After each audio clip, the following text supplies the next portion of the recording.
Bonjour à tous et bienvenue dans ce bulletin d'information. Nous commençons par le Conseil des ministres. C'est le dernier de l'année 2014. Le Conseil s'est tenu ce mardi 23 décembre au Palais présidentiel, présidé par le chef de l'État. À l'ordre du jour de cette réunion, les premiers résultats du 4e recensement général de la population lancé en mars dernier et le nouveau prix du café fixé à 650 francs le kilogramme. Le Premier ministre Daniel Kablan-Duncan a procédé ce mardi 23 décembre au lancement des travaux de réhabilitation de la zone industrielle de Yopougon, en présence de certains membres de son équipe gouvernementale et des autorités municipales de la commune. D'un coût de 20 milliards de francs CFA, ces travaux de réhabilitation vont durer 6 mois. Ce projet concerne les voiries, le drainage des eaux usées, l'hydraulique, l'assainissement et l'éclairage public.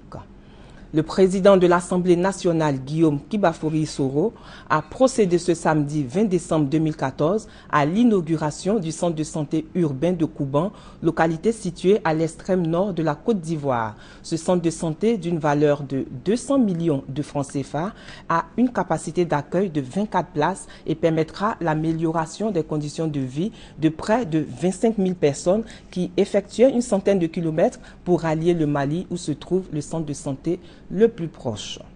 Un chef coutumier local du sud-ouest de la Sierra Leone a été condamné à 6 mois de prison ferme pour non-respect des règles contre Ebola. Il était notamment accusé d'avoir caché aux autorités locales et sanitaires des malades, selon une source judiciaire du pays. Cette décision est une première en Sierra Leone. Les tarifs du péage du pont Henri-Konan Bédié sont connus. Ils ont été dévoilés hier au plateau au cours d'une conférence de presse animée par les ministres des Infrastructures économiques, Patrick Hachi, des Transports, Gaussou Touré, et du Commerce, Jean-Louis Billon. Les véhicules de tourisme sont fixés à 500 francs par passage, les cars et camions de transport 1500 francs CFA par passage et les poids lourds 3000 francs CFA par passage, a relevé le ministre Patrick Hachi. Ces tarifs ont été arrêtés après négociation entre le gouvernement et le concessionnaire Socoprime. Le reportage est signé Francis Boifo. Le passage des véhicules et autres engins sur le pont Henri-Konan Bédié sera payant à partir du 2 janvier prochain. C'est le ministre des Infrastructures économiques qui l'annonce. Pour les véhicules de tourisme, par passage, un passage, c'est donc d'un point à l'autre du pont. C'est 500 francs CFA. Pour les camions, les cars, 1500 francs le passage. Pour les poids lourds, 3000 francs le passage. 3 procédures s'offrent aux usagers pour le règlement à la caisse. La première façon de payer, c'est de venir au péage et de payer en espèces pour que la barrière se lève. La deuxième façon de payer, c'est de payer par télécarte.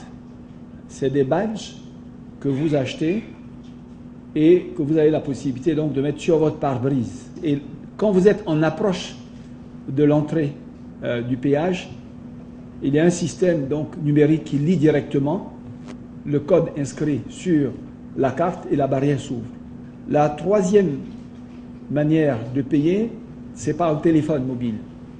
C'est là une technologie révolutionnaire. C'est donc un logiciel qui est développé donc en accord avec le concessionnaire et donc les sociétés mobiles et qui permet de faire une recharge comme on le fait en transfert d'argent. Et lorsque vous êtes, je dirais, au niveau du péage, au lieu de donner de l'argent, vous faites le code, vous mettez il y a une petite chanson, vous mettez ça et vous passez.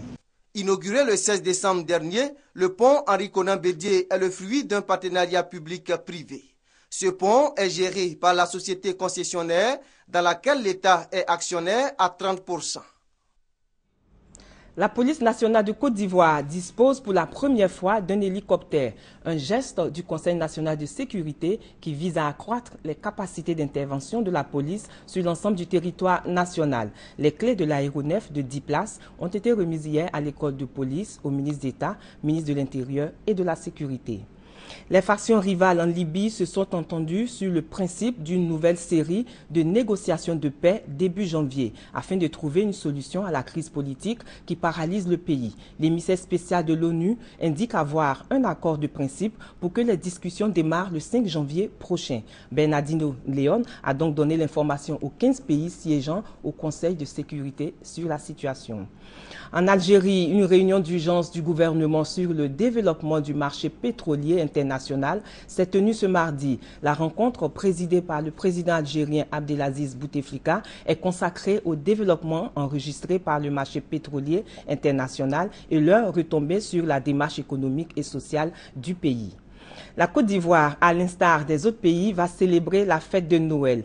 Noël est fêté dans la nuit du 24 au 25 décembre et le 25 toute la journée. En tant que fête chrétienne, elle commémore chaque année la naissance de Jésus de Nazareth. À l'origine, il existait à cette date des festivités païennes marquant le solstice d'hiver, symbole de la renaissance du soleil. La fête chrétienne a été positionnée à la même date dans le but de remplacer ces fêtes et symboliquement pour associer la naissance du Christ à la notion de lumière croissante.